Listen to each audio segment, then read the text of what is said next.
let me invite Dr. T.P. Shashimar. So Shashimar is known to us all, and he is basically a space scientist, but he is known these days more as an educationalist, not only in India, across the world. And he's a mentor. He volunteers his service to a large number of students and teachers across India and outside India. And in that way, he renders a lot of service, volunteer service, in promoting scientific temper among students and teachers as well as in society. And he has always been an associate of Shantigiri and all our good efforts. I invite Dr. TPS to make his presentation. Namaskaram and thank you, Professor Gopinath ji, my brother Dilip ji, and all other brothers and sisters all across the globe. 2 years back when I was in US, my Bhagavad Gita lectures was happening in Unitarian Church. And we had a lot of interfaith discussions. In fact, one of the Sunday, I was the person who was giving the normal routine service in the church. And I understand there are a lot of people who really get into the deep concept of interfaith and interfaith discussions and meetings. More than discussions and meetings, the real understanding of the essence.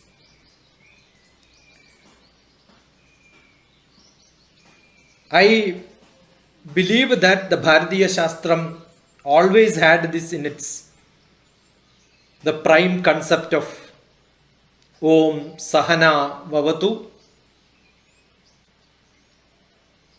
Sahanau Bhunaktu Sahaviryam Karavavahai Tejasvinavadhidamastu Ma Vidyushavahai.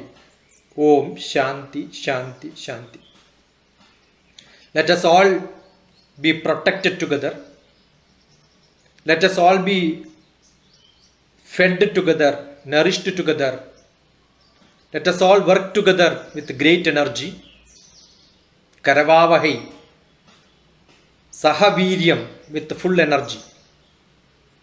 I am sure the earlier speakers, most of them had this message.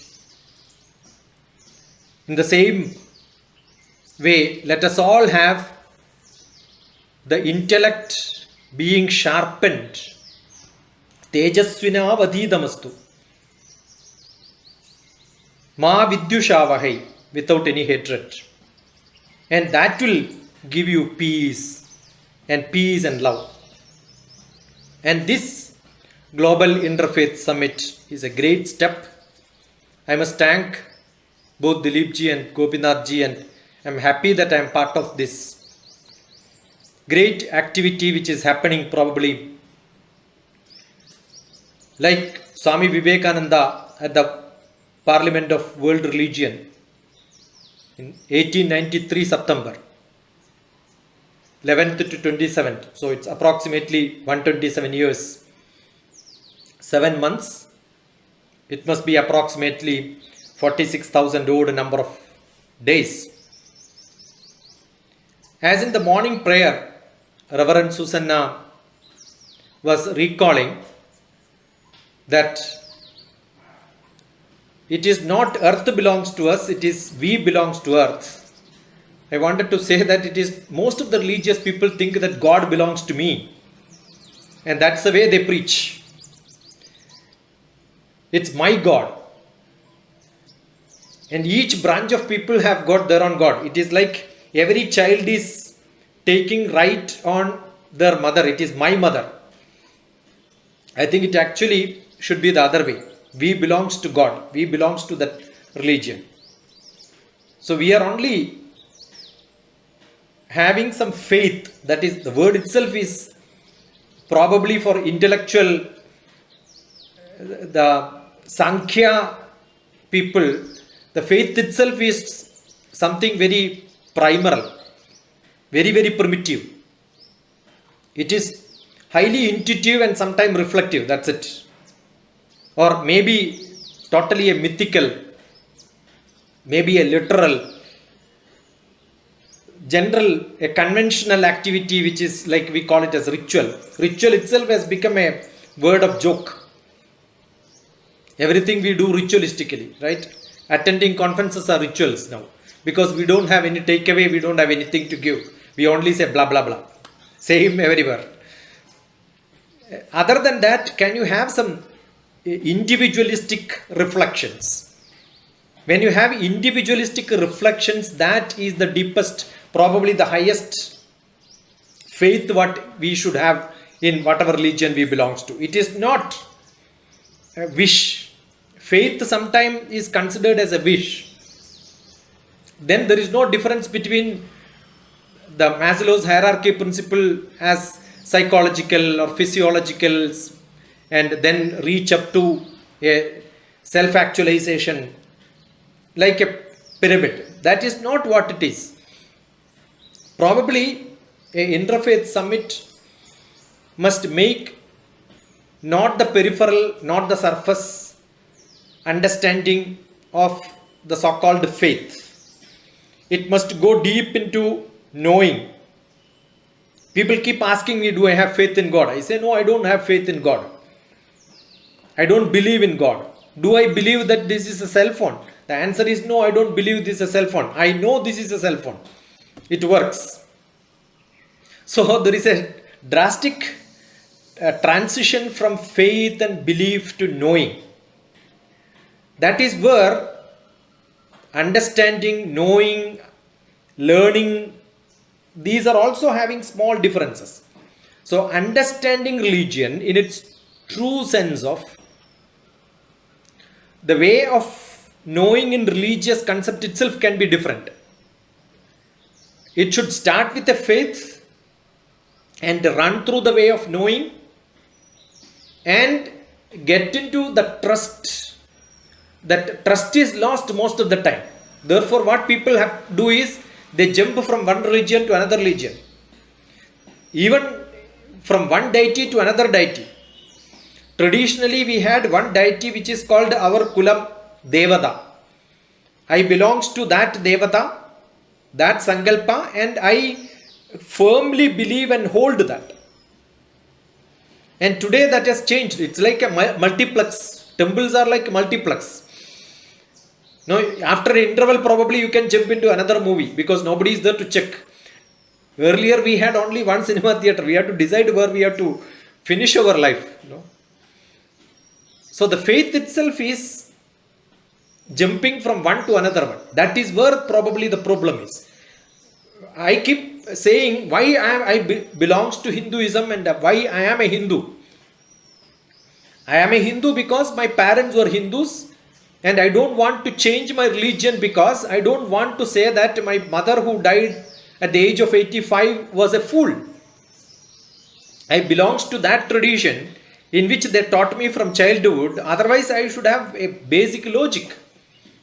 Understand, if somebody is shifting from one religion to another religion, or maybe mix of religion where there is a conflict, I have to create a situation in which a self-experiential, it is not knowing, it is not a trust, it is not knowledge, it is not learning. It's an experiential path which you have to take, which needs lot of maturity, one's own faith, and can be another person's superstition. And non-religious beliefs, probably the atheism or humanism which people call, are also termed as faith because they also belongs to some sort of a paradigm, some sort of a hypothesis which they have to prove themselves. The proof has to come from the self-experiential journey. That is where we move from the faith to knowledge. Can you understand the religious belief and systems without faith is a big question. We cannot. That is why the word faith. So interfaith has to change. It must get into the deep-rooted knowledge. That is where we understand. It's like Srinarayana Guru, the great revolutionary leader from Kerala in the spiritual world, probably one of the greatest poets of Kerala, who had got a lot of contribution, writing scriptures deep into the spirituality, but people understood that as religious writings. If you go into that, he said one religion, one faith, but that is for each one of us. And then he said, looking an elephant and understanding from different part as that system, that's a broomstick. We look at the concept of spirituality from different angle and say that religion is spirituality. Actually, it is not. We must understand it is not having knowledge of the whole. Pala mata saravum ekamennu. Pala mata saram. The different ways of looking at the elephant is like matam, religion, caste. Saram is the content, essence of it. That is ekam, that is single one.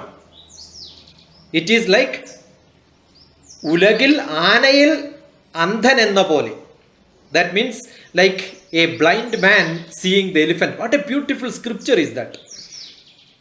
I don't know how many people realize the whole concept of spirituality is with a good cover is our religious aspect. And we only look at the cover without tasting the sweet inside that. Spirituality has got only compassion, the unbroken holistic compassion, unconditional love, collaboration. So there is no fight at all. Don't call when somebody attacks somebody with two different castes, it is two different castes being fought. No, it's two foolish individuals. It's lot of conversation. It is lot of contemplation. It is filling the gaps, understanding the inclusiveness and the universal concept.